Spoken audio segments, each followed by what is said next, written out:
माजी आमदार सदा सरवणकर यांच्या एका वक्तव्यामुळे वाद होण्याची शक्यता आहे। विद्यमान आमदाराला 2 कोटी मिळतात, मी आमदार नसतानाही 20 कोटी मिळतायत असं सरवणकर म्हणाले। या अगोदर देखील आमदारांच्या निधीबद्दल आमदारांनी तक्रार केली होती, तर 20 कोटींचा निधी कोणत्या आधारावर मिळाला असं महेश सावंत यांनी विचारलंय। ठाकरेंच्या शिवसेनेचे आमदार महेश सावंत यांनी हा सवाल आता सरवणकरांना विचारलाय। या जागेला सुद्धा परवानगी नव्हती।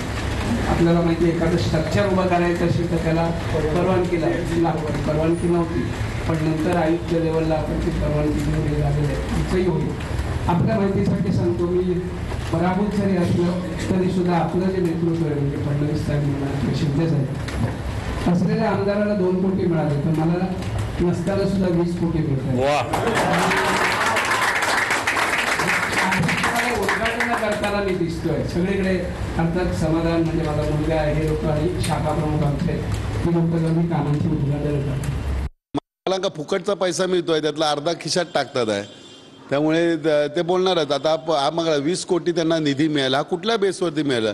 आतापर्यंत एवढे आम्ही राजकारणात बघितलं, जो पडलेला आमदार त्याला निधी मिळत नाही, परंतु जो स्थानिक आमदार आहे त्याच्यापेक्षा 4 पट त्यांना निधी मिळतो। आम्हाला 5 कोटी मिळतो, त्यांना 20 कोटी मिळतो, म्हणजे 4 पट जास्त मिळतो। हा कुठला न्याय आहे आम्हालाच समजत नाही। याच्याबद्दल आम्ही वरिष्ठांशी चर्चा करणार आहोत। आज तुमच्या माध्यमातून आम्हाला ते कळलं आहे।